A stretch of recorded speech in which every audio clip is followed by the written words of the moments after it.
Ladies and gentlemen, let's get ready to rumble here on day 8 of the Age Group World Underwater Hockey Championships. Joining me on the couch, as always, Warlock Lambert to my right. Dave, welcome back to the couch. Abracadabra, let's go finals. It's exciting at the pool. What an exciting day yesterday we had there, Nick. Yeah, Dave, you threw some magic into the water for those Canadian teams. I did. A lot of maple syrup was pumped in late last night and yesterday. And on my left, Captain Parkinson, or what is it, Flight Lieutenant, Wing Commander? I don't know. What rank are you these days, Parker? Oh, let's not get Rounded. into that, but let's just say that me wearing the captain's hat is as it should be. Right. Thanks, mate. Now, obviously, yesterday, quarterfinals day, dreams were made. Heartbreak was dished out on a healthy serving to a few teams. I saw the USA boys down the pub last night at about midnight as I left the pool finally to get out of here. So teams already starting to enjoy Hobart as the tournament comes towards an end, Stu.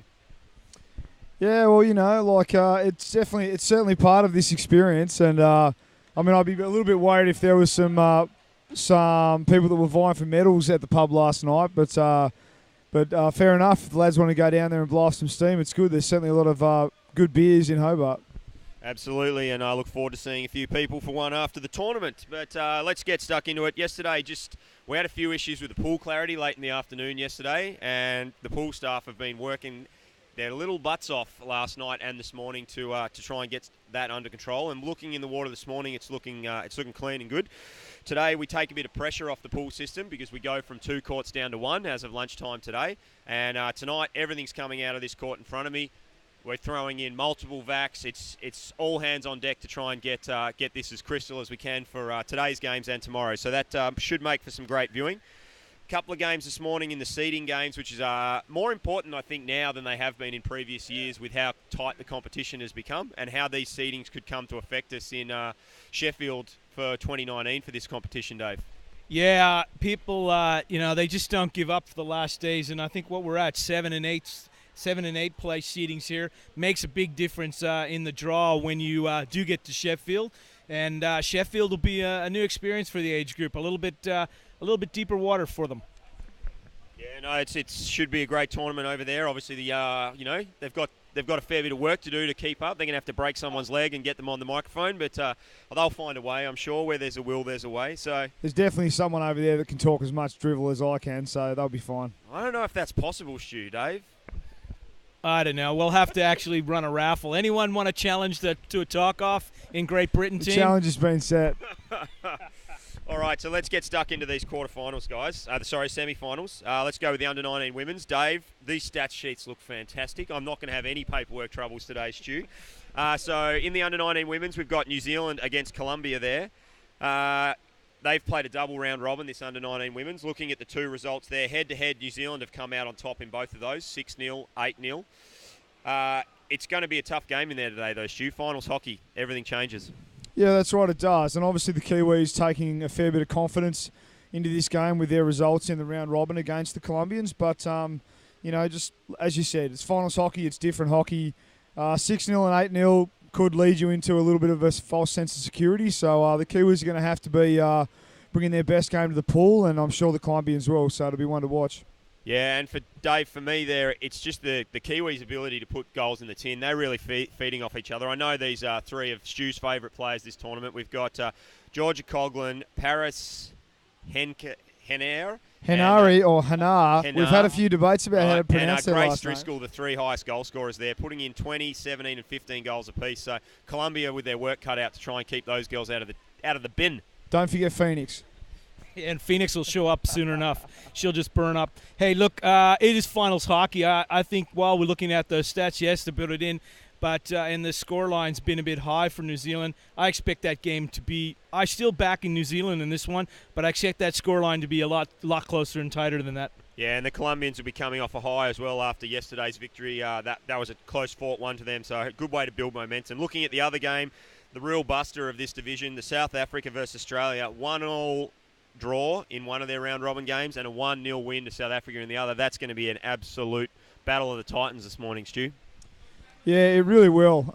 South Africans, they play a little bit more sort of free spirit, free-flowing, running onto the park in numbers, big flicks, nice recycles, all that sort of stuff. The Aussies obviously a little bit more space orientated out the sides. Both teams playing very well. Both teams very well matched. Obviously, I'm siding on Australia because I have to, but it's going to be one to watch. Yeah, I think it'll be a great game. So we'll switch across to the under-19 men's now, Dave. The only division where the top four haven't gone through to the semi-finals. So the Australian boys coming from number 5 to edge their way up into the semis. We've got GB versus NZ, a game that GB won in the round robin 5-2. And then we've got France versus Australia in the other one, a game that France won 4-0. Early on in the round robin there, so I think the Aussie boys will be coming to this one with a fair bit of momentum, Dave. Yeah, absolutely. I'm backing Australia on that one, and on the first one, I'm backing JB. Just following the stats. I'm a stats man, but also looking at the performance in their build-up. So they're the teams I'm backing in the run-up to today in finals. Yeah, I think the Aussie boys will have to find some work there, Stu. They've only put 18 goals in this tournament, which is kind of less than half of what the French have put in, so they've got their work cut out for them. Yeah, they really do. I mean, it's not always that surprising that Australia have scored less goals than a lot of other teams just because of the way they play. They do tend to soak up a lot of defensive pressure, but they're certainly going to have to put a few in the tin if they want a chance of winning that game. Yep. So then we flick to the under-23 women's. New Zealand versus GB in the first one of these, a game that NZ won 4-1 in the round robin. And the South Africa-Colombia game, another one of the big head-to-head battles today where South Africa getting up 1-0 over Colombia in that one in the round robin, Stu. Which division are we talking about now? Under-23 women's is Pipe's team. Yeah. I mean, both those games are going to be very close. Lots of pressure. And, like, as you just said, there was only one goal in between those two teams in the round robin. So, again, it's going to be absolute nail-biters today. And here we finish up the under-23 men's. Same again, we've got the top 4 that went through. Turkey versus Colombia, Dave. That is going to be a very interesting stoush today. It's going to be a battle of David and Goliath, I think, Nick. And I'm unfortunately, as much as I love the Colombian people, I have to back Turkey on stats and just how their games for us.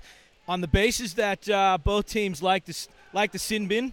Let's say they got to keep themselves in the water.